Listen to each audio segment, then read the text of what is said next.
Perkenalkan, nama saya Nabila Mumtaz. Saya akan bahas biografi Abu Hasan Al-Mawardi.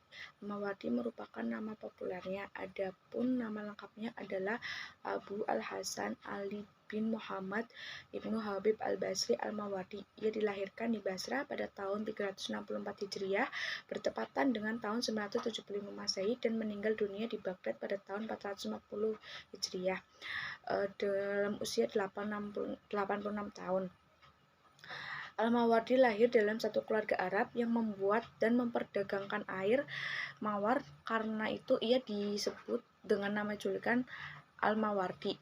Dia menerima pendidikannya pertama di Basrah, belajar ilmu hukum dari Abdul Qasim Abdul Wahid As-Saimari, seorang ahli hukum mazhab Syafi'i yang terkenal.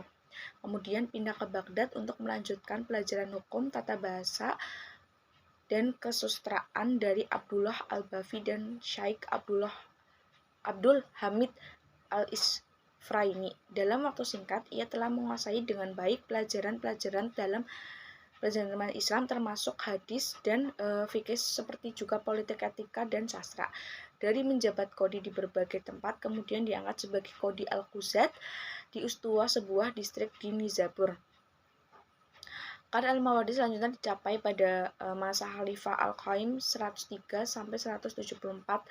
Pada waktu itu ia diserahi tugas sebagai duta diplomatik untuk melakukan negosiasi dalam menyelesaikan berbagai persoalan dengan para tokoh. Lalu ada karya-karya ilmiah yang bermutu tinggi lahir dari Al-Mawardi, seperti Tafsir Al-Quran Al-Qarim, Al-Matsal wa Al-Hikam, Al-Hawi Al-Kabir, Al-Iqna, Al-Adab Ad-Dunya wa Ad-Din, Siyasah Al-Maliki, Nasihat Al-Muluk, Al-Ahkam As-Sultaniyah, An-Nukat wa Al-Uyun, dan Wisayasat wala Wisarat wa As-Siyasah Al-Maliki atau Qarim. Kontribusi pemikiran ekonomi Al-Mawardi. Pemikiran ekonomi Al-Mawardi tersebar pada 3 buah karya tulisannya, yaitu Kitab Adab Ad-Dunya wa Ad-Din, lalu Al-Hawi, dan Al-Ahkam As-Sultaniyah. Akan tetapi, para ahli ekonomi Islam sepakat bahwa Al-Ahkam As-Sultaniyah merupakan kitab yang paling komprehensif dalam mempresentasikan pokok pemikiran ekonomi Al-Mawardi.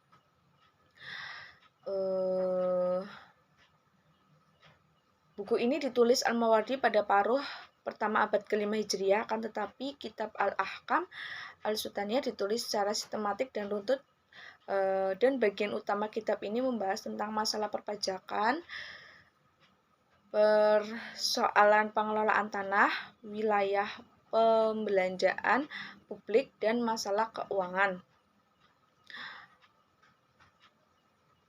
Beberapa pemikiran ekonomi Al-Mawardi yang berkontribusi terhadap perkembangan ekonomi Islam antara lain, negara dan aktivitas ekonomi Al-Mawardi menegaskan bahwa kepemimpinan negara atau imamah merupakan instrumen untuk meneruskan misi kenabian guna memelihara agama dan mengatur dunia.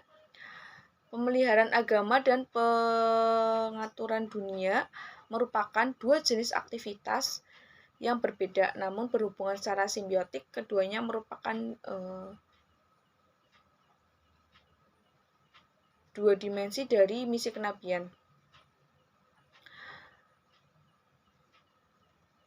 Lalu negara wajib mengatur dan membiayai pembelanjaan yang dibutuhkan oleh layanan publik, karena setiap individu tidak mungkin membiayai jenis layanan semacam itu. Dengan demikian, layanan publik merupakan kewajiban sosial fardu kifayah dan harus bersandar kepada kepentingan umum. Hal tersebut penting karena menjadi tugas negara. Di samping itu, tugas-tugas negara lainnya adalah antara lain sebagai berikut. Yang pertama, melindungi agama, menegakkan hukum dan stabilitas, lalu memelihara batas negara Islam, menyediakan iklim ekonomi yang kondusif, menyediakan administrasi publik, peradilan, dan pelaksanaan hukum Islam. Mengumpulkan pendapatan dari berbagai sumber yang tersedia serta menaikkannya dengan menerapkan pajak baru. Yang terakhir, membelanjakan dana-dana Baitul Mal untuk berbagai tujuan yang telah menjadi kewajibannya. Selanjutnya, pinjaman publik. Pinjaman publik untuk menutupi defisit dalam anggaran dibolehkan dalam syariah karena Rasulullah Shallallahu Alaihi Wasallam pernah melakukannya. Akan tetapi perinciannya tidak pernah diriwayatkan dalam literatur hadis atau hukum. Hal inilah yang kemudian membuat Al-Mawardi, Al-Juwaini, dan Al-Ghazali membahas syarat-syarat dan kondisi diperbolehkannya pinjaman publik tersebut. Dari sini dapat dipahami bahwa Al-Mawardi memperbolehkan pinjaman dengan syarat untuk memenuhi pembiayaan negara yang telah ditetapkan. Sejauh kesejahteraan dan kemaslahatan umum, masyarakat tetap menjadi prioritas utama dalam pembelanjaan. Selanjutnya ada perpajakan. Dalam masalah perpajakan, Al-Mawardi mempunyai pandangan sendiri yang sedikit berbeda dengan tren pendapat pada masa klasik. Menurutnya, keadilan baru akan terwujud terhadap para pembayar pajak jika para petugas pemungut pajak mempertimbangkan setidaknya ada 4 faktor dalam penilaian haraj, antara lain yang pertama kesuburan tanah, lalu jenis tanaman, lalu sistem irigasi, dan jarak antara tanah yang menjadi objek haraj dengan pasar. Lalu ada selanjutnya lembaga keuangan negara atau Baitul Mal. Menurut Al-Mawardi, dalam rangka memenuhi kebutuhan dasar setiap warganya, negara membutuhkan lembaga keuangan negara atau Baitul Mal yang didirikan secara permanen. Agar pendapatan negara dari berbagai sumber akan disimpan dalam pos yang terpisah dan dibelanjakan sesuai dengan alokasinya masing-masing untuk menjamin pendistribusian harta Baitul Mal berjalan lancar dan sesuai dengan sasaran. Negara harus memberdayakan Dewan Hizbah. Dewan Hizbah atau wilayah Hizbah adalah suatu kekuasaan atau wewenang untuk menjalankan amal ma'ruf ketika yang ma'ruf itu mulai ditinggalkan orang dan mencegah yang mungkar ketika mulai dikerjakan orang. Adapun wewenang wilayah Al-Hizbah adalah berkaitan dengan pelanggaran esensi dan pelaksanaan ibadah maupun akidah.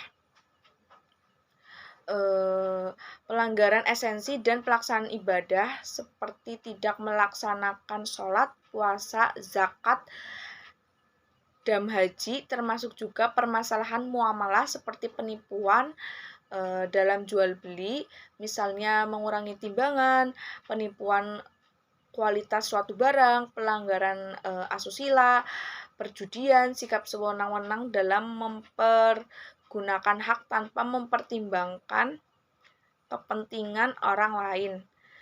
Lalu selanjutnya ada konsep keadilan. Keadilan dalam Islam mengandung suatu konsep yang bernilai sangat tinggi. Ia tidak identik dengan keadilan yang diciptakan manusia. Keadilan buatan manusia dengan doktrin humanisme telah mengasingkan nilai-nilai transdental dan terlalu mengagungkan manusia sebagai individu, sehingga manusia menjadi titik sentral.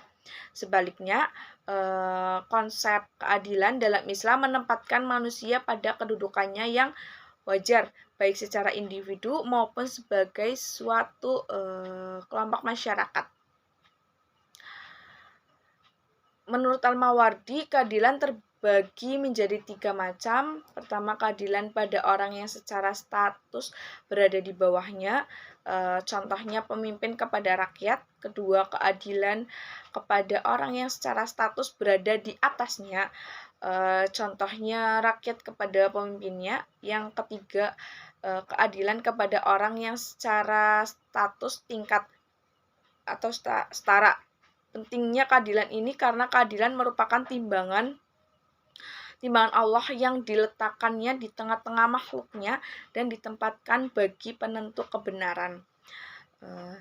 Sekian penjelasan dari saya. Bila ada kesalahan, saya mohon maaf. Wassalamualaikum warahmatullahi wabarakatuh.